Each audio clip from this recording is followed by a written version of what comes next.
අයිබෝවන් මම අද මේ වීඩියෝ එකෙන් කියලා දෙන්න යන්නේ තමන්ගේම කියලා වෙබ් රේඩියෝ එකක් හදාගන්න විදිහ.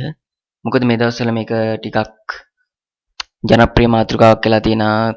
කවුරුත් වගේ කැමතියි තමන්ගේ වෙබ් එකට, තමන්ගේ බ්ලොග් එකට, තමන්ගේ Facebook ඇප්ලිකේෂන් එකට තමන්ගේම කියලා රේඩියෝ එකක් ඇඩ් කරගන්න. ඉතින් මම තීරණය කළා මේක කොහොමද කරන්න කියන එක කියලා දෙන්න.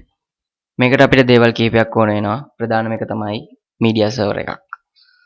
මොකද මීඩියා සර්වර් එකකින් තමයි අපිට අපේ ඩේටා එකක් තවත් තැනකට කියන්නේ සින්දුවක් MP3 එකක් එහෙම නැත්නම් වොයිස් කට් එකක් හරි මොන වගේ දෙයක් මීඩියා හා සම්බන්ධ දෙයක් එක තැනක ඉඳලා තවත් තැනකට ට්‍රාන්ස්මිට් කරන්න පුළුවන් වෙන්නේ.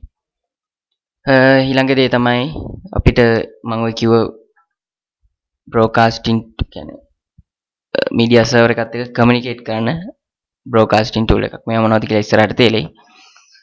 ඊළඟ දේ තමයි ලිස්නට අහන්න පුළුවන් ප්ලැට්ෆෝම් එකක්. ඒ කියන්නේ වෙබ් පේජ් එකක් මොකක් හරි ප්ලේයර් එකක් අනේ තුන ගැන තමයි මම මේ පාඩමේදී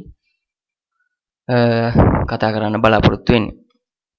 ඇත්තටම මේ කාලේ වෙනකොට ලෝකේ ජනප්‍රිය වෙච්චි සර්වර්ස් වර්ග මීඩියා සර්වර්ස් වර්ග ගණනාවක් තියෙනවා. එකෙන් උඩින්ම ඉන්න තුන තමයි shoutcast, icecast, ටුයි මීඩියා සර්වර් එකයි. Windows Media Servers කියන සර්වර්ස් වර්ග තුන තමයි මේ වෙන විට ජනප්‍රියම මීඩියා සර්වර් විදිහට හඳුන්වන්න පුළුවන්. මේකෙන් අද මම ඔයාලට කියලා දෙන්නේ මෙන්න මේ shoutcast කියන මීඩියා සර්වර් එක උපයෝගී කරගෙන තමන්ගේම කියලා රේඩියෝ එකක් හොස්ට් කරන විදිය. මොකද මේ සර්වර් එකත් එක්ක වැඩ කරාම ඉතුරු සර්වර් දෙක ගැන ඔයාලට idea එකක්